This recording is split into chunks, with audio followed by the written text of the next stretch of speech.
नाम है आपका? मोहम्मद अजमत। मोहम्मद अजमत। क्या करते हैं अजमत साहब, क्या पढ़ाई करते हैं आप? मैं सिविल इंजीनियरिंग का स्टूडेंट हूँ। इंजीनियरिंग के स्टूडेंट हैं, बीटेक वाला? जी। ओहो। कोई आपके ऊपर भी ऐसा प्रेशर था जो लगभग हर दूसरे बीटेक वाला के ऊपर होते हैं कि बहुत स्कोप है, पढ़ लो? मतलब क्वेश्चन में समझा नहीं। हाँ, ये मेरी कमजोरी है, मैं सवाल नहीं समझा पाया। जैसे कई बीटेक वाले लोग मिलते हैं, जैसे हमारे भी कई क्लासमेट थे, उन्होंने बीटेक किया, बोले यार प्रेशर में कर लिया, मतलब पैसा वैसा मिलता है। तो आप वाकई में इंजीनियर बनना चाहते थे? जी, वाकई में इंजीनियर बनना चाहता था। अच्छा जी।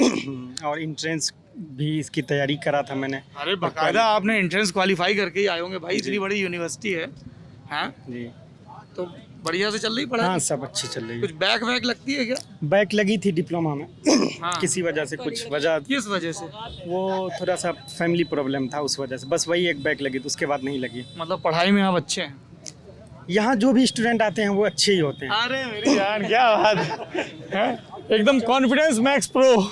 नहीं, अगर वो 1-2 साल पढ़ने के बाद उसके अंदर की वो अच्छाई कहीं डूब जाए, कहीं छुप जाती है, वो और चीज़ों में इन्वॉल्व हो जाते हैं, लेकिन वो छुपी हुई रहती है वो चीज़, वो कभी भी उसको बाहर निकाल लेते हैं कोई भी कंपटीशन के लिए। बढ़िया। तो क्या इरादा है आगे, आपको क्या करना है? आगे तो मैंने सीरीज़ वाइज अपना इरादा तय किया है। जैसे अभी मुझे गेट की तैयारी करना है, उसके बाद फिर मुझे जो है प्रशासन में जाना है। सिविल सर्विसेज में? जी, सिविल सर्विसेज में जाना है। अच्छा, फिर उसमें क्या करेंगे? क्या सिविल सर्विसेज में क्या सोचा है? IAS, IFS, IPS? जो भी हो जाए उसमें मैं जब तक अपना जॉब होगा वो करने के बाद फिर मैं अपने एरिया से चुनाव लड़ूंगा, जब मैं कंप्लीट हो जाएगा वो। एक सेकंड, ये लंबा प्लान है, थोड़ा समझना पड़ेगा। और ये प्लान बनाने के लिए मुझे 4 साल लगा। अच्छा प्लान, एक सेकंड मैं पहले समझ लूँ, पहले रिवाइज कर लूँ मैं। तो आपने एक 4 साल में अजमत साहब प्लान बनाया है कि पहले आप इंजीनियर बनोगे, एक अच्छा इंजीनियर, अच्छे इंजीनियर बनोगे, और उसके लिए मैं इसलिए तैयारी करूंगा, गेट की तैयारी। अरे सुनिए भाई, थोड़ा धीरज रखिए, है ना? तो पहले आप एक अच्छे इंजीनियर बनोगे, फिर सिविल, मेरा सिक्योर हो जाए इधर का मामला। सिक्योर हो गया, हाँ, फिर मैं आप सिविल सर्विस में जाओगे, सिविल सर्विसेज की तैयारी करूंगा। इधर से मेरा एक सिक्योर रहेगा तो आगे मुझे डर नहीं रहेगा। हाँ। अब वो तैयारी करूंगा, अगर उसमें इंशाल्लाह हो गया मेरा, हो गया, मान लीजिए हो जी गया, हो गया, होने के बाद मैं जितने साल का मेरा ड्यूरेशन रहेगा, कितने साल का सोचा है? जब तक रहे, जैसे हमारे बिहार में आपको चुनाव भी लड़ना ना, अभी आपने कहा, तो कुछ आपने प्लान किया है 4 साल चुनाव का मतलब जो मेरे अंदर में छुपा हुआ है, मुझे ऐसा लगता है। क्या छुपा हुआ है? मतलब एक नेतागण कह सकते हैं मेरे अंदर छुपा हुआ। अरे मैं इसीलिए टाइमलाइन, जैसे आप इंजीनियर, एक सेकंड, लेकिन आपको फोटो खिंचवानी मेरे साथ, बात कर लूं फिर मैं खिंचवा लूंगा, ठीक है? थोड़ा तसल्ली सुन लो। एक सेकंड अजमत साहब, मैं पहले माहौल बना दूं आपके लायक माहौल बना दूं, थोड़ा सा गौर से सुन लीजिए, बिल्कुल आराम से, मैंने कहा ना तसल्ली से बात करेंगे, है ना?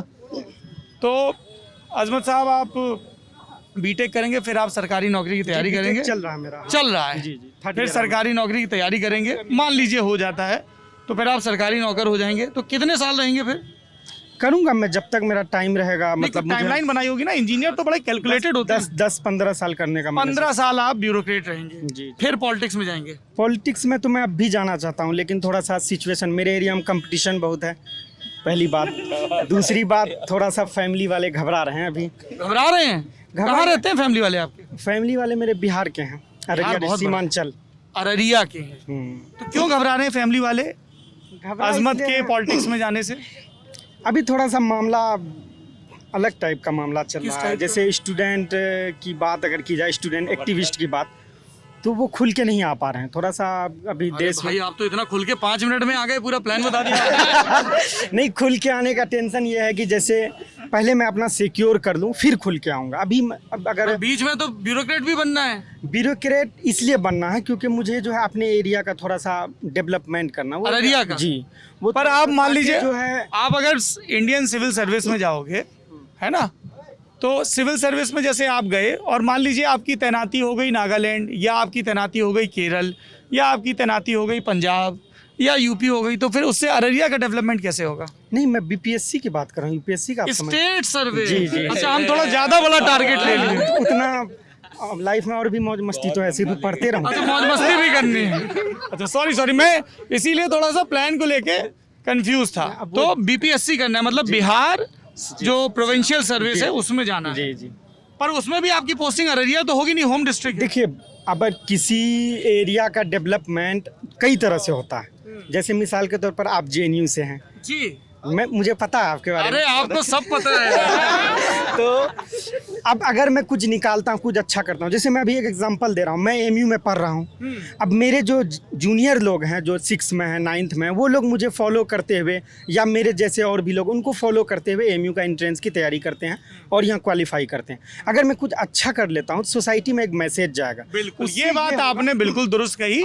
अगर एक गांव का, एक शहर का लड़का नौकरी में अच्छा करता है तो एक मैसेज जाता है सब तरफ, है ना? और ये रही बात। दूसरी बात, अगर मैं अभी डायरेक्ट पॉलिटिक्स में उतर जाता हूँ तो उस तरह का इम्पैक्ट नहीं पड़ेगा।